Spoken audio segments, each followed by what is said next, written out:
The cafe was bright and loud, filled with the sound of clinking plates and soft music. The kind of place people chose to celebrate happy milestones. Sunlight spilled across the table as we sat down for brunch. Menus open, pretending this was just another normal weekend.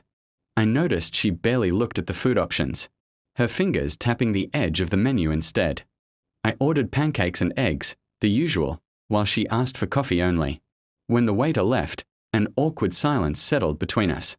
I tried to fill it with small talk about work and the weather, but she nodded without really listening, her eyes fixed on the window. When the food arrived, the smell was warm and comforting, completely out of place with the tension growing in my chest. I took a bite, hoping the normal routine would calm me. She wrapped both hands around her coffee cup, breathing in deeply, as if preparing herself. Halfway through my meal, she finally spoke. Her voice was calm, almost rehearsed, which somehow made it worse. She said she had been thinking a lot, especially during the last few weeks of wedding planning. I smiled nervously and said we were both stressed, that it would pass. She shook her head slowly, not angry, not sad, just certain. That was when she said it. She was cancelling the wedding. The words didn't register at first. I asked if she meant postponing, joking even, trying to lighten the moment. She looked straight at me and said no, cancelling, because she didn't love me. The cafe noise faded into the background.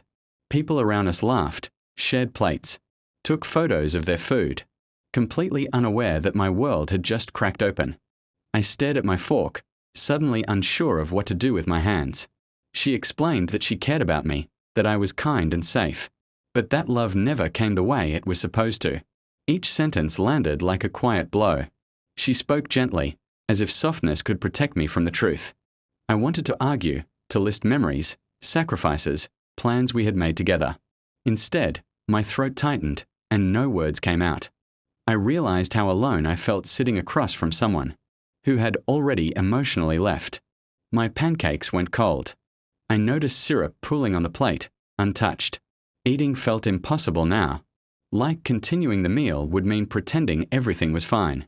She apologized, again and again, saying she didn't want to lie to me or trap us both in a marriage built on obligation. Part of me respected her honesty, even as another part broke apart quietly. I asked her why brunch, why here. She said she thought a public place would keep things calm.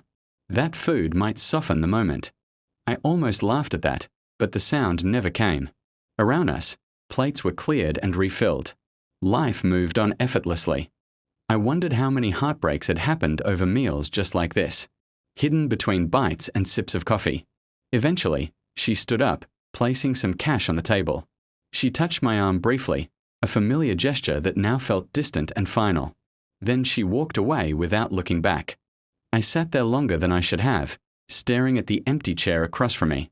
The smell of food that once felt comforting now made my stomach turn. I realized I hadn't finished a single bite since she spoke. When I finally asked for the check, my voice sounded older, heavier. Outside, the sunlight was still bright, the day unchanged. Cars passed, people chatted, brunch continued everywhere else. As I walk home alone, I understood something painful but clear. Love can end quietly, without shouting or tears. Sometimes right in the middle of a meal meant for celebration. That brunch stayed with me longer than the relationship itself. Ever since then, food has tasted different on days when my heart remembers that table, that coffee cup, and the moment everything ended between bites.